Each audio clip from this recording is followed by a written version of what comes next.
भाषाएं अनेक, भाव एक। अनेक भाषाएं हैं लेकिन भाव एक ही है। कक्षा 8 की छात्राओं को मैं आमंत्रित करती हूँ। आपको इस ट्री को बनाने में और क्या वो आपको मैसेज देना चाहते हैं? सुप्रभात आप सभी को। हम कक्षा 8वीं के छात्राएं प्रदर्शन कर रहे हैं इस भारतीय भाषा दिवस उत्सव के लिए। 2025 के अंतर्गत हम कक्षा 8वीं की छात्री कुछ बोलना चाहते हैं इस भाषा दिवस उत्सव के लिए। हमारा भारत सबसे अच्छा देश है। तमिल इंडिया ओणम सारंदिया नाडू। धन्यवाद। भारत ओटे महान देश। धन्यवाद। आसामी ने बताया कि एक ही बात को बताने के लिए कितनी तरीके हैं, कितनी भाषाएं हैं, परंतु हर किसी का मैसेज एक ही है कि भारत एक महान देश है। जो लोकोक्तियां हैं वो आपको बताएंगी और उसके साथ साथ भारतीय भाषाओं में उन्हीं लोकोक्तियों के अनुवाद बताएंगी। इससे आपको ये पता चलेगा कि भाषाएं तो अनेक है लेकिन हर भाषा में जो विचार है वो एक है।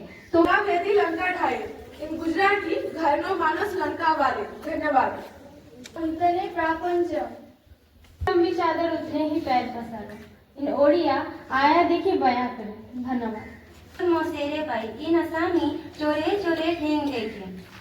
न जाने आंगन टेढ़ा इन भोजपुरी नाच न जाने कंगनवे टेढ़े। धन्यवाद। एक हाथ से ताली नहीं बजती इन मराठी एक हाथ में ताली बजत नहीं। वर्णी वैसी वर्णी इन मराठी कारुणी तासी वर्णी। इन हिंदी जहाँ जा वहाँ रहा। इन ओडिया इच्छा थिले उपाय मिले।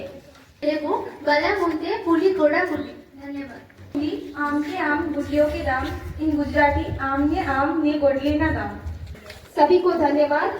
आपने देखा कि किस तरह से सभी लोगों ने आपको हिंदी में लोकोक्ति बताई और उसका भारतीय भाषा में अनुवाद बताया। प्यारे बच्चों, जो भारत देश एक इंद्रधनुष की तरह है और इंद्रधनुष में जो डिफरेंट रंग है, कलर्स हैं, वो हमारे देश की भाषाएं हैं। आपको ये समझना पड़ेगा कि भारत में जो विभिन्नता है तो एक विभिन्नता में एकता ही हमारे देश की शक्ति है। और देख रहे हैं कि आए दिन YouTube में, इंस्टाग्राम की पेजेस में ऐसे बहुत सारे हमारे पास स्टोरीज का आती रहती हैं जहाँ पे एक भाषा को लेकर के एक विवाद है। तो आपसे ये अपेक्षित है कि आप ये समझे, कल अगर आप बेंगलोर में जाकर कहीं पोस्टिंग आपको मिले तो आपको ये समझना पड़ेगा कि उनकी भाषा का भी आप आदर करें। आपकी तो भाषा, मातृभाषा जो है उसका आदर आपको करना ही है, परंतु आप वहाँ की भाषा भी सीखने का प्रयास करें। और इसी तरह से अगर हम प्रयासरत रहेंगे तो ही हम भारत में जो विभिन्नताओं में जो एकता है इसको हम जो है सुरक्षित रख पाएंगे। भाषा सीखनी है।